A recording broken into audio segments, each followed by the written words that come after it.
SLC 3rd class, PUC ನಲ್ಲೂ 3rd class, ಡಿಗ್ರಿನಲ್ಲಿ ಯಾವ class ಇರ್ಬೋದು ಹೇಳಿ? ಅದು ಅದೇ. ಎಷ್ಟು ಸಲ ಅಂತ ಹೇಳ್ಕೊಳ್ಳಿ ನಾನು. LLB ನಲ್ಲಿ ಯಾವ ಕ್ಲಾಸ್ ಇರ್ಬೋದು ಹೇಳಿ?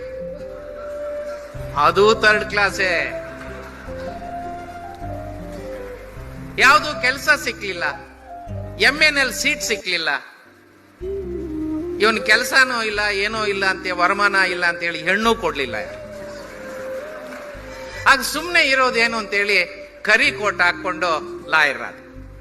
ಯಾಕೆಂದ್ರೆ ಲಾಯರ್ ಪ್ರೊಫೆಷನ್ಗೆ ಎಂಟ್ರೆನ್ಸ್ ಎಕ್ಸಾಮ್ ಇರ್ಲಿಲ್ಲ. ಒಂದ್ ವೇಳೆ ಅದು ಇದ್ದಿದ್ರೆ ಬಹುಶಃ ಫೇಲ್ ಆಗ್ಬಿಡ್ತಿದ್ನೋ. ಕಷ್ಟಪಟ್ಟು ಕೆಲಸ ಮಾಡಿದ್ವಿ.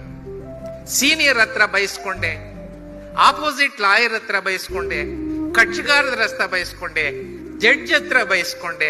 ಈ ರೀತಿ ಬಯಸ್ಕೊಂಡು ಕೆಲಸ ಮಾಡಿದ್ದಕ್ಕೆ ಇವನು ಕೆಲಸಗಾರ ಅಂತ ಹೇಳಿ ಇಡೀ ರಾಜ್ಯದಿಂದ ನನಗೆ ಕೆಲಸ ಬಂತು.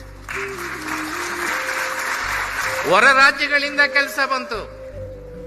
ಹೆಚ್ಚು ಕೆಲಸ ಬಂದಾಗ ಕಿಸೆಗೂ ಹೆಚ್ಚು ಹಣ ಬಂತು. ಆಗ ಹೈಕೋರ್ಟ್ನವ್ರು ನನ್ನ ಕಡೆ ನೋಡಿದ್ರು, ಇವನ ಹತ್ರ ಕೇಸು ಇದೆ, ಜೋಬ್ ತುಂಬಾ ಹಣನೂ ಇದೆ ಅಂತಾರೆ, ಬಾರೋ ಮಗ ನೀನು ಅಂತೇಳಿ ನನ್ನ ಹೈಕೋರ್ಟ್ ಜಡ್ಜ್ ಮಾಡಿದ್ರು. ಹೀಗೇಳಿ ನಾನು Download ShareChat.